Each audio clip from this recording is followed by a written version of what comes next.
Opening. The Thanksgiving hierarchy. Thanksgiving at my parents' house had always operated according to a carefully maintained social hierarchy, but this year the seating arrangement made the family pecking order embarrassingly obvious. The formal dining room table was reserved for successful family members. My brother David with his wife and children, my sister Monica with her corporate lawyer husband, and various relatives who'd achieved conventional markers of success. I was directed to the kitchen table. Kitchen table for disappointments. David announced with the casual cruelty he'd perfected over 34 years of being the golden child. Don't worry, Alex. At least you'll be close to seconds if you want more stuffing. The kitchen table, where children usually sat during adult gatherings, now serving as my designated spot for failing to meet family expectations. At 29, I was apparently still not worthy of dining room inclusion. My crime was running what my family considered a failed business venture. A software startup they'd never understood and consistently dismissed as an expensive hobby that prevented me from pursuing real career opportunities. Alex is still working on that app idea, Mom explained to visiting relatives, her voice carrying the patient tone reserved for discussing chronic disappointments. We keep hoping he'll realize it's time to look for stable employment. That app idea was actually TechFlow Solutions, a business process automation platform I'd been developing for 3 years. What my family didn't understand was that my failed startup had quietly grown into a company serving enterprise clients across 12 industries, with annual recurring revenue approaching $50 million. But explaining enterprise software development to my family was like describing quantum physics to kindergartners. They heard computer work and automatically categorized it as the modern equivalent of playing video games in my parents' basement. David's promotion puts him in line for regional vice president, Dad announced proudly from the head of the dining room table. 20% salary increase plus stock options. That's what happens when you follow a traditional career path. I sat at my kitchen table eating turkey and listening to David's promotion celebration, knowing that my failed app idea generated more revenue in a month than David would earn in his entire corporate career. But trying to explain software-as-a-service business models to people who measured success exclusively through corporate job titles felt futile. Monica's husband just made partner at his law firm, Mom added, ensuring everyone understood the complete family success hierarchy. Corporate law is such a stable field. Alex could learn something from people who've built real careers. Monica's husband, James, nodded knowingly from his dining room seat. The legal profession values consistency and proven track records. Technology work is so unpredictable. Like the $200 million acquisition offer I'd been negotiating for the past 6 months with one of the largest enterprise software companies in the world. Like the client contracts that had grown TechFlow Solutions from a one-person operation to a company with 47 employees and revenue that had doubled every year for 3 consecutive years. But my family had no context for understanding any of that. They saw someone who worked from home, didn't wear a suit to an office, and hadn't followed the conventional path of corporate employment that defined success in their worldview. Alex needs to think about long-term financial security, Aunt Linda chimed in from the dining room. Playing with computers might be fun, but it doesn't build retirement savings or provide health insurance. Playing with computers. As if the enterprise automation platform that Fortune 500 companies relied on for critical business processes was equivalent to a teenager's gaming habit. My phone buzzed with a text from my assistant. Urgent call needed from acquisition team. Final terms require approval by midnight EST. The $200 million acquisition. The deal that would validate 3 years of work and position TechFlow Solutions as a major player in enterprise software. The transaction my family would never see coming because they'd never bothered to understand what I actually built. Build up, isolation and assumptions. The Thanksgiving conversation continued around me while I sat isolated at my kitchen table, listening to detailed discussions of corporate achievements and traditional career milestones. David described his quarterly sales figures. Monica explained her latest corporate restructuring project. James analyzed market trends affecting his law firm's client base. All conversations that assumed success looked like climbing predefined corporate ladders rather than building something entirely new. The key is stability and predictable income growth, James was saying, cutting his turkey with the precision of someone who'd never questioned the conventional path. That's why traditional professions maintain their value. They provide security that entrepreneurial ventures simply can't match. Entrepreneurial ventures. He made it sound like I was selling crafts at weekend farmers markets rather than running a software company with clients in 43 states and 12 countries. My phone buzzed again with another message from my assistant. Microsoft acquisition team standing by.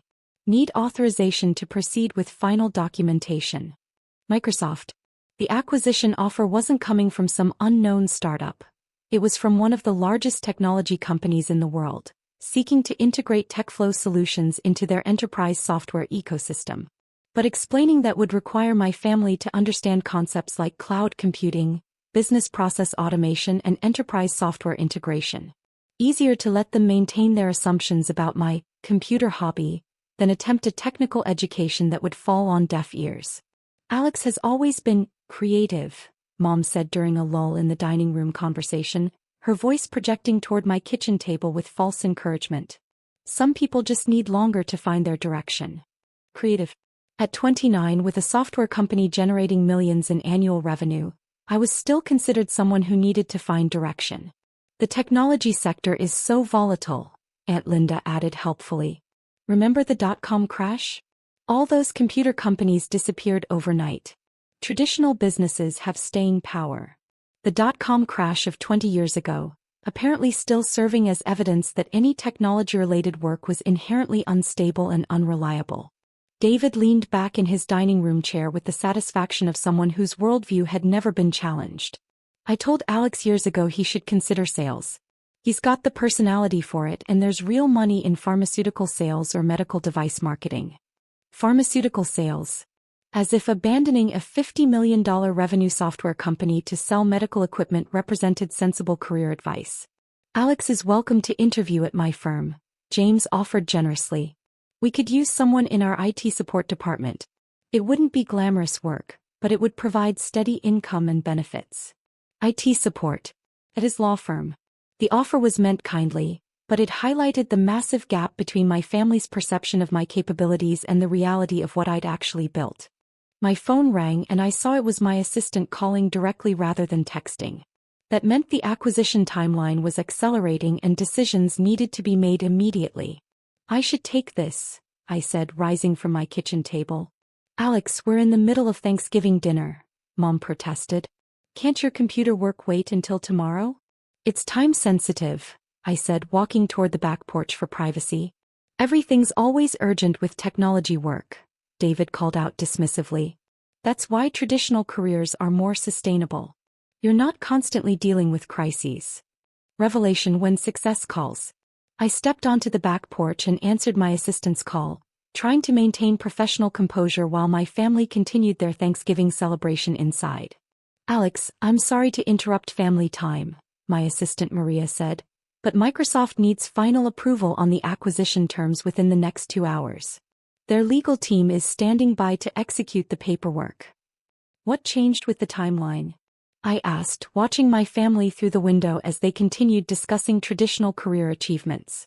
Their board meeting was moved up to tomorrow morning, and they want to announce the TechFlow acquisition during their quarterly earnings call.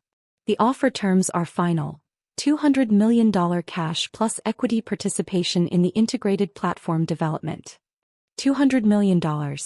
For the computer hobby, my family had been encouraging me to abandon in favor of pharmaceutical sales or law firm IT support. There's also media interest, Maria continued. TechCrunch wants an exclusive interview about the acquisition, and the Wall Street Journal is preparing a feature story about enterprise automation startups. I could hear the dining room conversation through the window. James explaining the importance of billable hours in legal practice, David describing his company's market expansion strategy, Monica discussing corporate governance frameworks. All conventional achievements that would be dwarfed by the acquisition announcement that would hit financial news within 24 hours. Alex, are you there?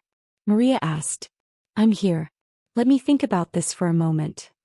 I understand it's a big decision, but Microsoft's acquisition offer represents unprecedented validation for everything you've built. TechFlow Solutions would become the foundation for their entire enterprise automation platform.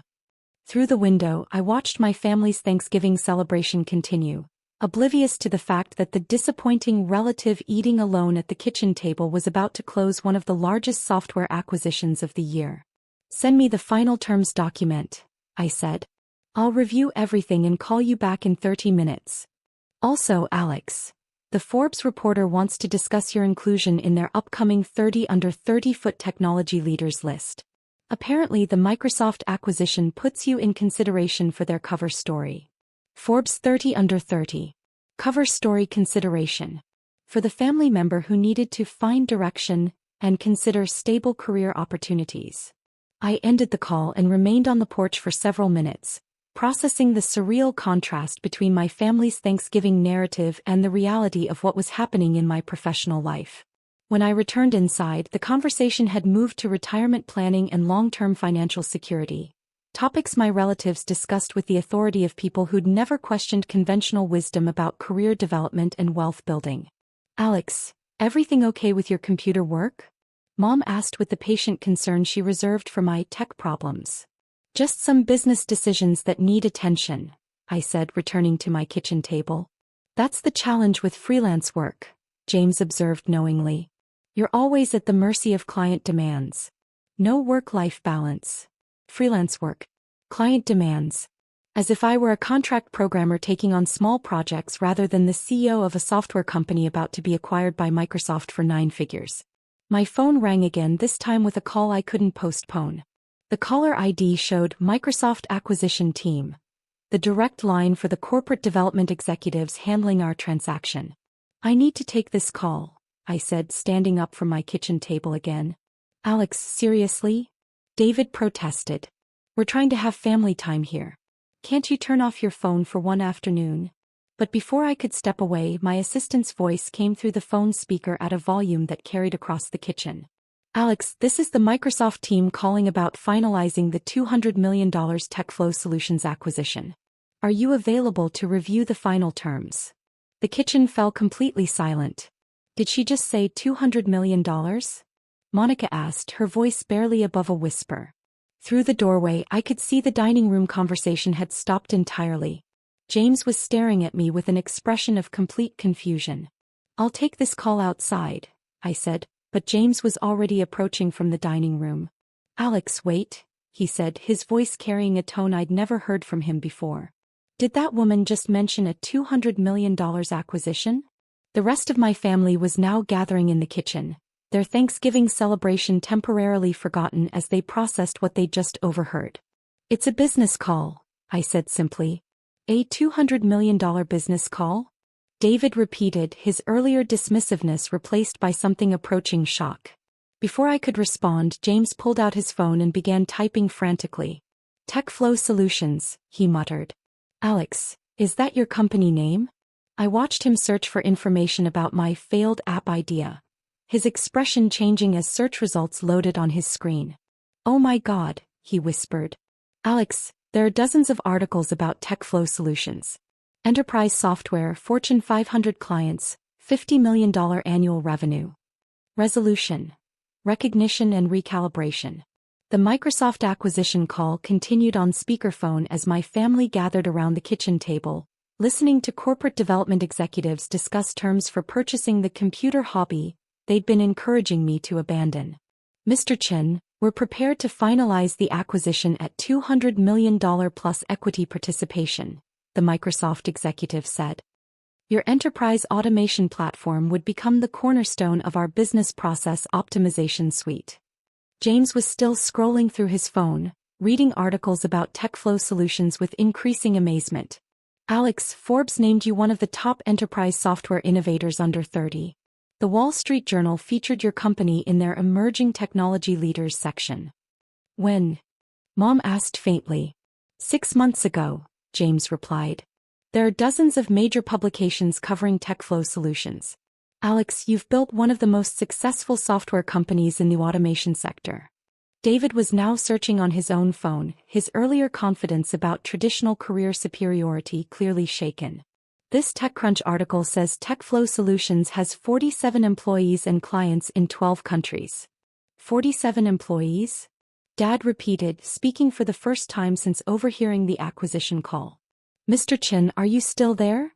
the Microsoft executive asked through the phone speaker. I'm here, I replied. I'll need about an hour to review the final documentation with my legal team. Of course, we'll have everything prepared for your signature. Congratulations on building an extraordinary company. As I ended the call, my family stared at me with expressions ranging from shock to something that might have been shame. Alex, Mom said slowly, when you said you were working on an app, we thought you meant. You thought I meant a simple mobile application, I finished. I know what you thought. But $200 million, Monica whispered. For software you developed? For an enterprise automation platform that Fortune 500 companies use to optimize their business processes, I corrected. It's not an app, it's a comprehensive software solution that took 3 years to develop and deploy. James set down his phone with something approaching reverence. Alex, I owe you a massive apology. When I offered you IT support work at my firm, I had no idea you were running a company that Microsoft considers worth $200 million. The kitchen fell silent as the implications of the past hour began to sink in. Every assumption about my professional failure, every suggestion about finding stable employment, every placement at the kitchen table for disappointments, all of it had been based on their complete misunderstanding of what I'd actually accomplished. The Forbes 30 Under 30 list, Aunt Linda said, reading from James's phone. Alex, you're being recognized as one of the most innovative young entrepreneurs in technology. The kitchen table, David said quietly, looking at where I'd been sitting alone during their dining room celebration. Alex, we made you eat at the kitchen table while you were in the middle of a $200 million acquisition.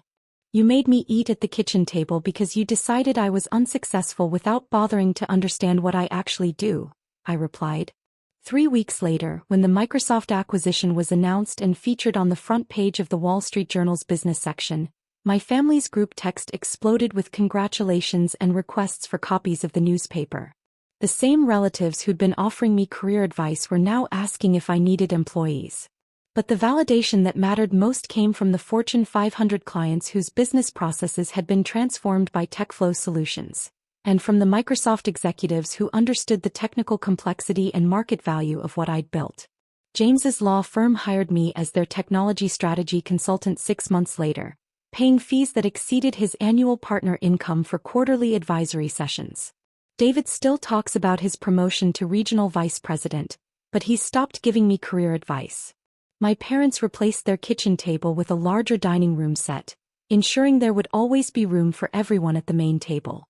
But the physical furniture change couldn't undo the years of assumptions and dismissals that had led to that Thanksgiving morning when they made their disappointing son eat alone while he finalized a 9-figure acquisition. Sometimes the people closest to us are the last to recognize what we've accomplished. And sometimes it takes a $200 million Microsoft acquisition to make them realize that success doesn't always look the way they expected.